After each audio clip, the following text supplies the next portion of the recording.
আসসালামু আলাইকুম। মাইলস্টোন কলেজের অনলাইন ভিত্তিক ভিডিও ক্লাসে সবাইকে স্বাগতম।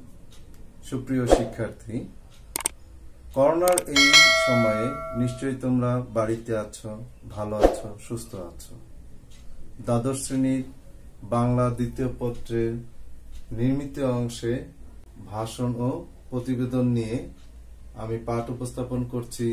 মোহাম্মদ শফিকুল ইসলাম টুটুল, সহকারী অধ্যাপক, বাংলা বিভাগ, মাইলস্টোন কলেজ, উত্তরা, ঢাকা। শিক্ষার্থী বৃন্দ, তোমরা জেনে থাকবে বা জেনেছ নির্মিত অংশের ৮ নং প্রশ্নের উত্তরে দুটো প্রশ্ন থাকে। ক অংশে দিনলিপি ও অভিজ্ঞতা, খ অংশে ভাষণ ও প্রতিবেদন। আজকে ভাষণ ও প্রতিবেদন সম্পর্কে আলোচনা করব। প্রথমেই আমি ভাষণ সম্পর্কে আলোচনা করব। ভাষণের একটি ধারাবাহিক ক্রমরেখা বা ধারাবাহিকতা বজায় রাখার জন্য তোমাদেরকে একটি লিসন প্ল্যান তৈরি করে দিয়েছি, যাতে এইভাবে আমি আলোচনা করতে পারি। ভাষণের সংজ্ঞা, ভাষণের প্রকারভেদ, সার্থক ভাষণের অংশসমূহ, সাধারণ ভাষণের ক্ষেত্রে সম্বোধনের ধারাক্রম, ভাষণে সবিশেষ নজর রাখার দিক সমূহ, ভাষণের ক্ষেত্রে যে বিষয় অবশ্য পালনীয়, ভাষণের ক্ষেত্রে যা বর্জনীয়, একটি নমুনা মঞ্চ ভাষণ প্রস্তুতকরণ। প্রথমেই আসা যাক ভাষণের সংজ্ঞা। ভাষণ হলো কোন একটি নির্দিষ্ট বিষয় অবলম্বন করে সম্বোধন ও সম্ভাষণ সহযোগে শ্রোতাদের উদ্দেশ্যে যে সুগঠিত বাক্য সমষ্টি উপস্থাপন করা হয় তাকেই ভাষণ বলে। ভাষণের প্রকারভেদ।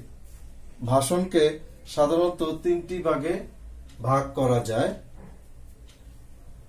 প্রথমত উৎসগতভাবে, দ্বিতীয়ত মাধ্যমগতভাবে, তৃতীয়ত বৈশিষ্ট্যগতভাবে। উৎসগতভাবে ভাষণের প্রকারভেদ। উৎসগতভাবে ভাষণের 2 প্রকার: 1 লিখিত ভাষণ, 2 অলিখিত ভাষণ। লিখিত ভাষণ বলতে বোঝায় যে পাণ্ডুলিপি পাঠের মাধ্যমে ভাষণ দেওয়া হয় তাকে লিখিত ভাষণ বলে।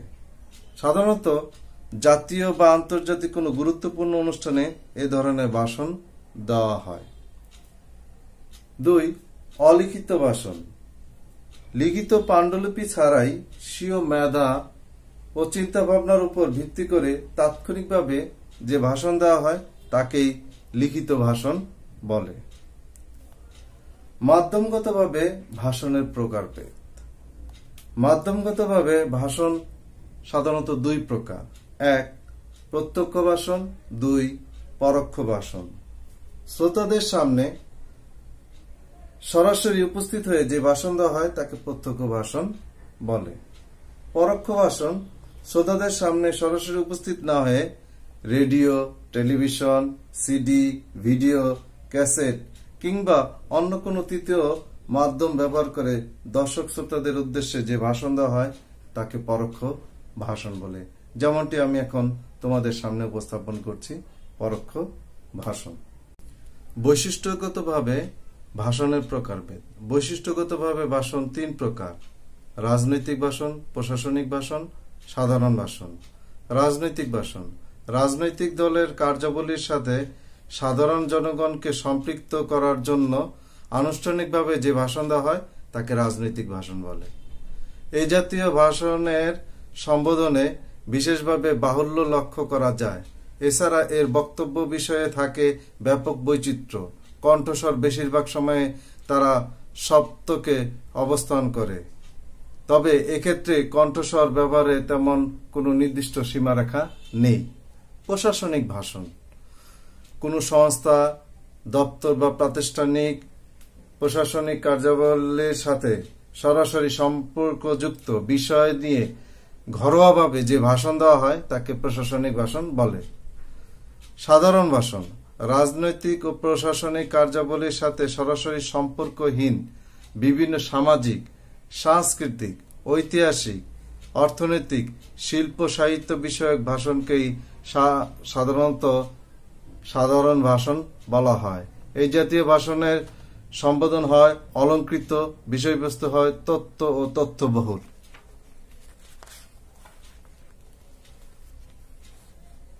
সার্থক ভাষণের অংশসমূহ। একটি সার্থক ভাষণে সাধারণত 5টি অংশ থাকে। 1. সম্বোধন, 2. সম্ভাষণ, 3. মূল বক্তব্য, 4. বিদায় সম্ভাষণ, 5. সমাপ্তি। সাধারণ ভাষণের ক্ষেত্রে সম্বোধনের ধারাক্রম। একটি ভাষণ দেওয়ার ক্ষেত্রে সাধারণত একজন সাধারণ বক্তা যে সম্বোধনের ধারাবাহিকতাটা রক্ষা করবে, সেই ধারাবাহিকতাটা হবে এই রকম।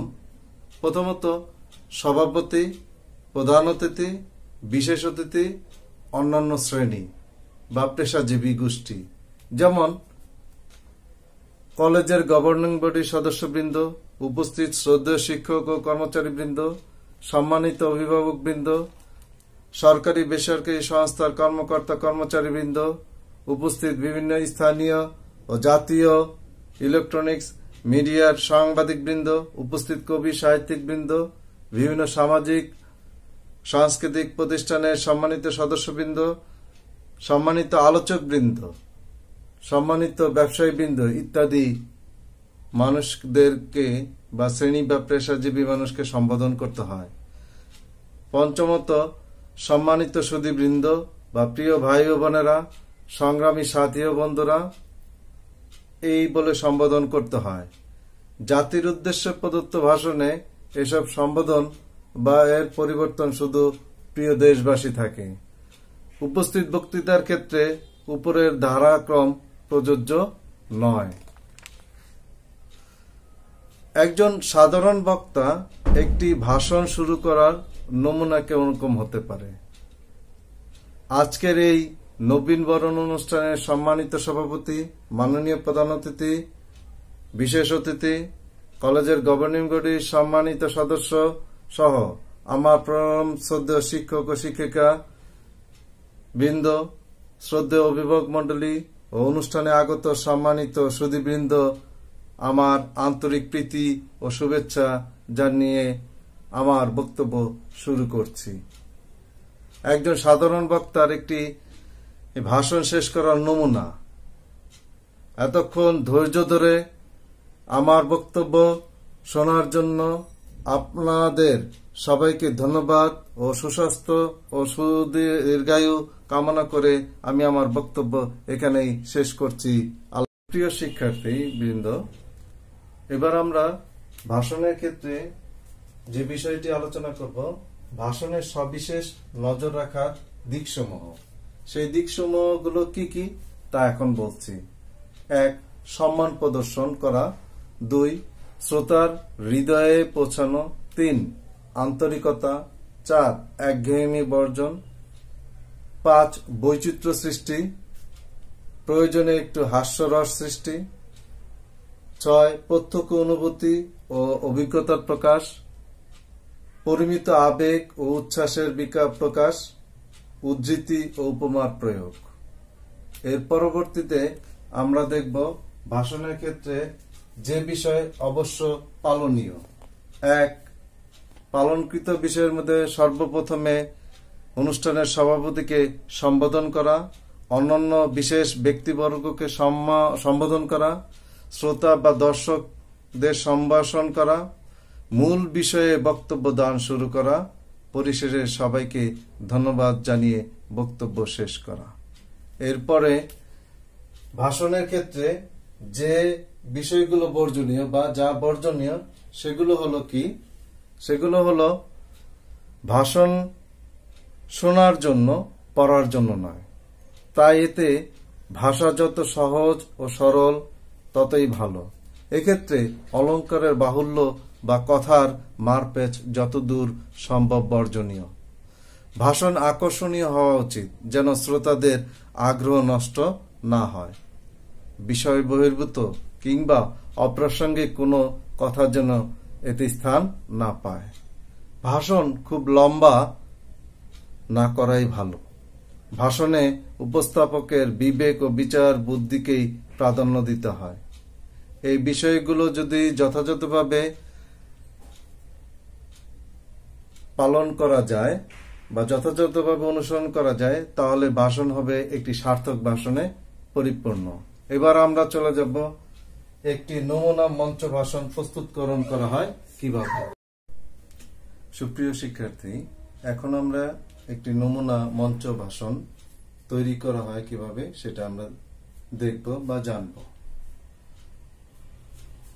পরীক্ষায় এভাবে প্রশ্ন আসতে পারে, মহান স্বাধীনতা দিবসের তাৎপর্য আলোচনা করে মঞ্চ ভাষণ তৈরি করো।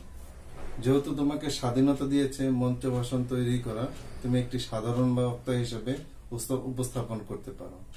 সেই সাধারণ বক্তার উপস্থাপনার রীতিটা কিরকম হবে?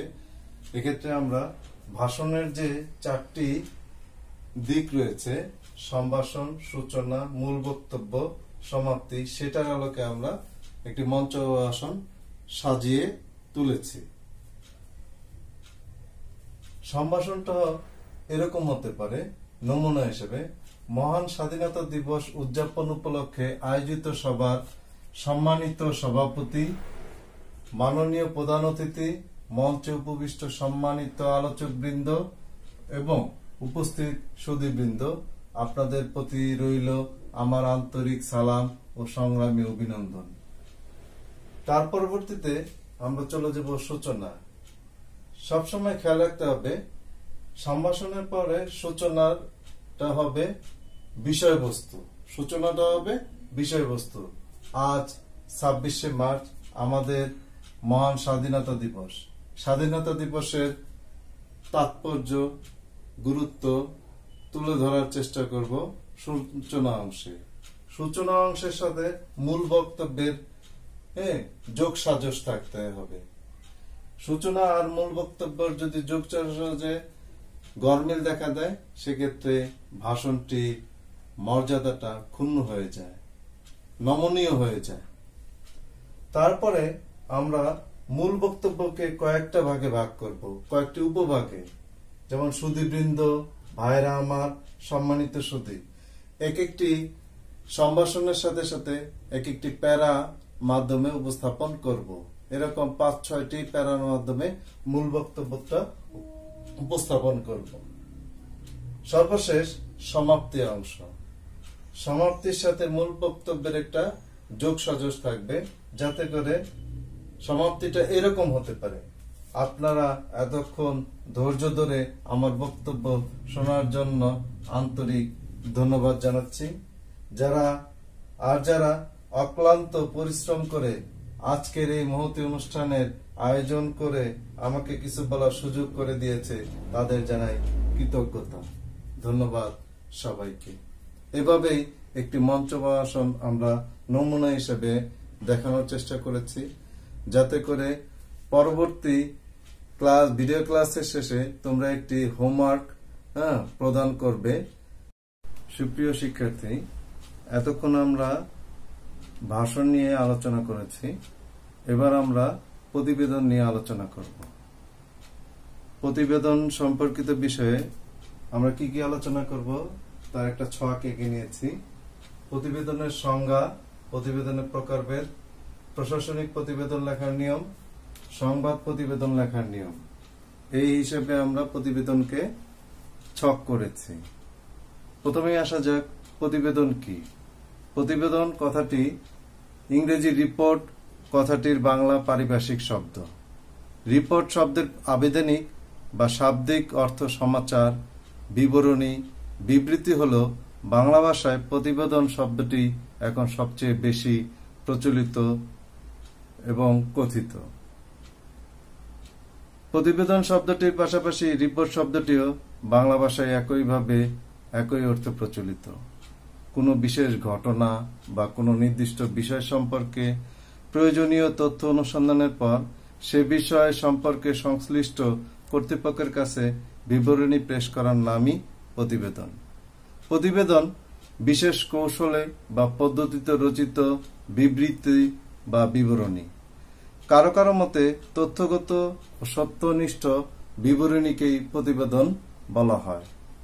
অর্থাৎ কোনো তথ্য, ঘটনা বা বক্তব্য সম্পর্কে বস্তুনিষ্ঠ বর্ণনা দানই প্রতিবেদন। অধ্যাপক মাইক হ্যাচ বলেন, প্রতিবেদন হলো একটি সুসংগঠিত তথ্যগত বিবৃতি যা কোনো বক্তব্য সম্বন্ধে সংক্ষিপ্ত অথচ সঠিক বর্ণনা বিশেষ। একে যথেষ্ট সতর্কতা, পর্যবেক্ষণ, পর্যালোচনা, গবেষণা ও বিচার বিশ্লেষণের পর তৈরি করা হয়। প্রতিবেদন রচয়িতাকে প্রতিবেদক বা রিপোর্টার বলা হয়। প্রতিবেদকের কাজের ফলই প্রতিবেদন। প্রতিবেদকের দায়িত্ব হলো কোনো বিষয়ে তথ্য, উপাত্ত, সিদ্ধান্ত, ফলাফল ইত্যাদি খুঁটিনাটি অনুসন্ধান পর বিবরণী তৈরি করে কোনো ব্যক্তি, প্রতিষ্ঠান বা কোনো কর্তৃপক্ষের বিবেচনার জন্য পেশ করা। সংবাদপত্রে প্রতিদিন এই ধরনের অসংখ্য প্রতিবেদন প্রকাশিত হয়। সংবাদপত্রে প্রকাশিত প্রতিবেদনে ঘটনা বিবরণ তুলে ধরেন প্রতিবেদক বা রিপোর্টার। এখন আসব প্রতিবেদনের প্রকারভেদ নিয়ে। প্রতিবেদনের প্রকারভেদ মূলত দুই প্রকার: প্রশাসনিক বা অফিসিয়াল প্রতিবেদন, আরেকটি হল সংবাদ প্রতিবেদন। প্রশাসনিক বা অফিসিয়াল প্রতিবেদন আবার দুই ভাগে বিভক্ত: এক, নিয়মিত প্রশাসনিক প্রতিবেদন; দুই, অনিয়মিত প্রশাসনিক প্রতিবেদন। অনিয়মিত প্রশাসনিক প্রতিবেদনকেও আবার দুই ভাগে ভাগ করা যায়। একটা হলো স্বাভাবিক প্রতিবেদন, আরেকটি হলো তদন্ত প্রতিবেদন। আজকে মূলত আমরা প্রশাসনিক প্রতিবেদন লেখার নিয়ম জানব। প্রশাসনিক প্রতিবেদন লেখার নিয়মের ক্ষেত্রে মূলত আমরা তদন্ত প্রতিবেদনটা নিয়ে আলোচনা করব। আরেকটি বিষয় আছে সংবাদ প্রতিবেদন। এই দুটো প্রতিবেদন নিয়ে আজকে আমরা আলোচনায় করে যাব। প্রথমে আসা যাক প্রশাসনিক প্রতিবেদন লেখার নিয়ম। প্রশাসনিক প্রতিবেদনের আরেকটি নাম হলো তদন্ত প্রতিবেদন। সেটা লেখার নিয়ম হলো এরকম: প্রথমত আমরা আবেদনপত্রের মতন করে প্রথমে তারিখ, তারপরে প্রাপক বা গ্রহীতার পদবি বা ঠিকানা থাকবে। তৃতীয়তে থাকবে বিষয়, মানে ড্যাশ বিষয় সম্পর্কিত, যে কোনো একটা বিষয় দেওয়া থাকবে, এই বিষয় সম্পর্কিত প্রতিবেদন। চতুর্থ থাকবে হলো সূত্র। পঞ্চমে থাকবে সম্বোধন। সম্বোধনের ক্ষেত্রে আমরা জনাব বা মহাত্তম ব্যবহার করব। ষষ্ঠতে থাকবে সূচনা, সূচনা অংশ। আমরা এইভাবে শুরু করব: বিনীত নিবেদন, এই যে। তারপরে থাকবে পূর্ণাঙ্গ তথ্য বিবরণী বা বিস্তারিত বর্ণনা। এখানেই মূলত তদন্ত প্রতিবেদনের পুরো তথ্য, বিবরণ, ঘটনা পূর্ণাঙ্গভাবে উপস্থাপনের বিষয়বস্তুকে ফুটিয়ে তুলবে। পরবর্তীতে সুপারিশ। সুপারিশ সেটা প্রযোজ্য ক্ষেত্রে হতে পারে, আবার নাও হতে পারে। সর্বশেষ যিনি প্রতিবেদন উপস্থাপন করবেন সেই প্রতিবেদকের নাম থাকবে। প্রতিবেদকের নাম থাকবে, মানে নিবেদক থাকতে পারে। এখানে আমরা নিবেদক শব্দটা ব্যবহার করব না, সেক্ষেত্রে আমরা প্রতিবেদক শব্দটা ব্যবহার করব। দরখাস্তে নিবেদক থাকে, আমরা এখানে নিবেদক দেব না, আমরা হলো প্রতিবেদক দেব। স্বাক্ষর সহ নাম পদবি থাকবে। এরপরে আসো সংবাদ প্রতিবেদন লেখার নিয়ম। সংবাদ প্রতিবেদন লেখার নিয়মের ক্ষেত্রে আমরা প্রথমে একটা শিরোনাম দেব, প্রতিবেদকের নাম, পরিচিতি দেব, তথ্য বিবরণী, যেটা প্রথমে থাকবে প্রারম্ভ, তারপরে বর্ণনা। আমরা এখানে দুটো বিষয়কে সূচনা হিসেবে দেখাবো। তারপরে দেখো বর্ণনার ক্ষেত্রে বা তথ্য বিবরণী লেখার সূত্র পুরোটাই থাকবে বিষয়বস্তু। তথ্য বিবরণী লেখার সূত্রগুলো কিরকম: কখন ঘটনাটি কখন ঘটেছে, কোথায় ঘটেছে, কে বা কারা ঘটিয়েছে, কারা জড়িত, কেন হয়েছে,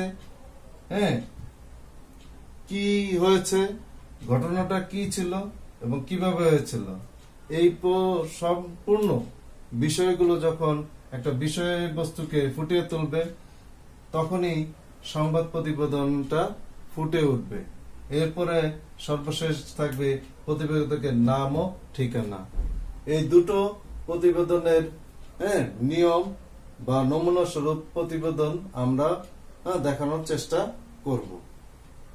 প্রিয় শিক্ষার্থী, এখন আমরা প্রতিবেদনের নিয়ম দেখব। বিশেষ করে আমরা প্রশাসনিক বা তদন্ত প্রতিবেদন কিভাবে লেখা যায় তার একটা নমুনা আমি উপস্থাপন করছি। যেমন প্রশ্ন হতে পারে, তোমার কলেজ গ্রন্থাগার সম্পর্কিত প্রতিবেদন রচনা করো। এই প্রতিবেদনটি আমরা কিভাবে জানবো যে এটা তদন্ত প্রতিবেদন বা প্রশাসনিক প্রতিবেদন। প্রশাসনিক প্রতিবেদন বলতে বোঝায় যে কোনো প্রতিষ্ঠান কেন্দ্রিক যে প্রতিবেদন উপস্থাপন করা হয় সেটাকে বলা হয় কি প্রতিষ্ঠানের সম্পর্কিত বা প্রতিষ্ঠানের বিষয় সম্পর্কিত যে তথ্য থাকে সেই তথ্যকে প্রতিবেদন আকারে উপস্থাপন করাকে বলা হচ্ছে কি প্রশাসনিক প্রতিবেদন বা তদন্ত প্রতিবেদন। যেহেতু কলেজ একটা প্রতিষ্ঠান, সেহেতু কলেজ সম্পর্কিত যে কোনো বিষয়ে আসবে সেটা প্রশাসনিক বা তদন্ত প্রতিবেদনের নিয়মে লিখতে হবে। কিভাবে লিখবো তার নিয়মটা হলো 26শে আগস্ট তারিখ, পদবী অধ্যক্ষ ক কলেজ। আমরা যেহেতু কলেজের কোনো নাম দিতে পারবো না, সেজন্য ক কলেজ হবে উত্তরা ঢাকা, ঠিকানাটা হবে উত্তরা ঢাকা। বিষয় ক কলেজ গ্রন্থাগার সম্পর্কিত প্রতিবেদন। সূত্র স্মারক নং, এই স্মারক নং যে ক 115/14/8/2020 এই সূত্রটা অনেকেই বুঝে না। ক মানে ক, এই ক মানে ক কলেজ, ক মানে ক কলেজ আদেশ 115 একটা নম্বর, ক্রমিক নম্বর, চিঠির একটা ক্রমিক নম্বর, 14/8/2020 মানে এই তারিখ। এই তারিখটাকেই মনে হয় সূত্র হিসেবে ধরা হয়েছে। এখন বলা যাচ্ছে তারপরে সম্বোধন জনাব বা মহত্তর, আমরা জনাব দিয়েছি।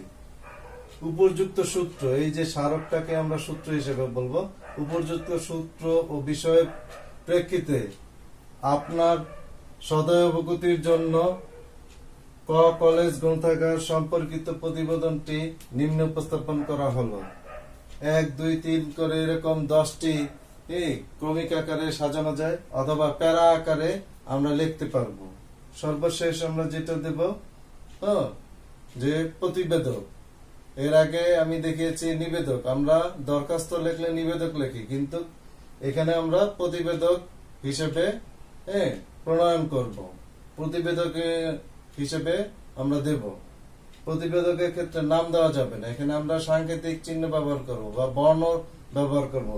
খ তার পদবী প্রভাষক বাংলা। এভাবেই মূলত তদন্ত প্রতিবেদন উপস্থাপন করতে হয়। এইরকম একটি নমুনা প্রতিবেদন, যে প্রতিবেদনটি আমরা তোমাদেরকে দেখেছি, এটা তোমাদের হোমওয়ার্ক থাকবে। তোমার কলেজ গ্রন্থাগার সম্পর্কিত প্রতিবেদন রচনা করো। সুপ্রিয় শিক্ষার্থী, প্রশাসনিক বা তদন্ত প্রতিবেদনের পর এবার আমরা সংবাদপত্র প্রতিবেদন বা সংবাদ প্রতিবেদন লেখার নিয়ম দেখব। এর জন্য একটা নমুনা প্রশ্ন আমরা নিয়েছি। খাদ্যদ্রব্যে ভেজাল মেশানো ও তার প্রতিকার বিষয়ে একটি প্রতিবেদন রচনা করো।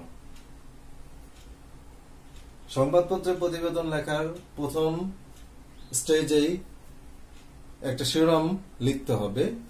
আমরা শিরোনামটা এভাবে লিখবো, খাদ্যদ্রব্যে ভেজাল মেশানো তার প্রতিকার। কারণ প্রশ্নপত্রে আমার শিরোনামটা দেওয়া আছে, এই বিষয়ে বলেছে, এই শিরোনামটা দেওয়াই আছে, যে কারণে আমরা খাদ্যদ্রব্যে ভেজাল মেশানো তার প্রতিকার এই শিরোনামটা দিয়েছি।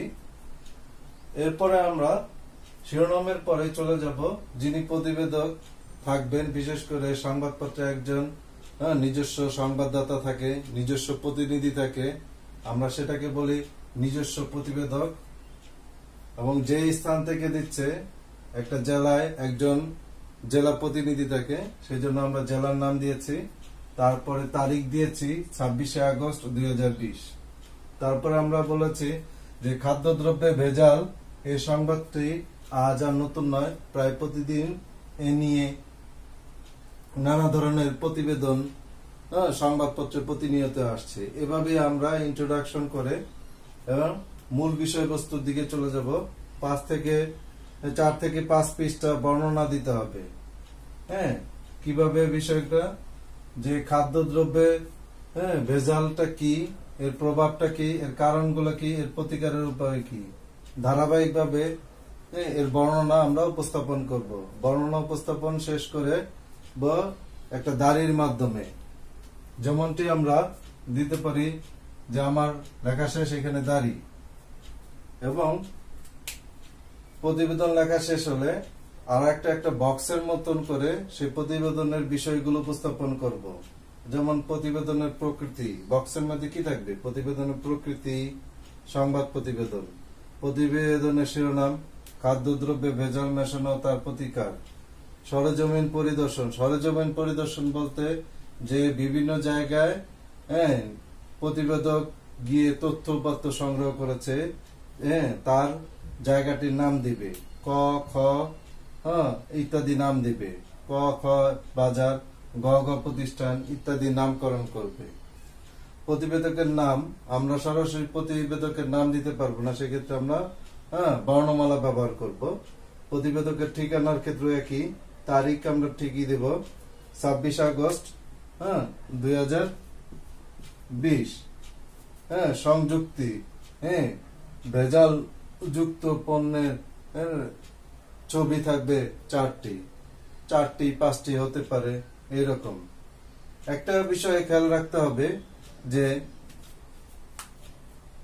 প্রতিবেদন লেখার ক্ষেত্রে সবচেয়ে মনে রাখার বিষয়টি হলো যে প্রতিষ্ঠান কেন্দ্রিক যে কোনো প্রতিষ্ঠান যদি থাকে বা সংশ্লিষ্ট কর্তৃপক্ষটি যদি বলা থাকে, তাহলে সেক্ষেত্রে প্রতিবেদনটি হবে প্রশাসনিক প্রতিবেদন বা তদন্ত প্রতিবেদন।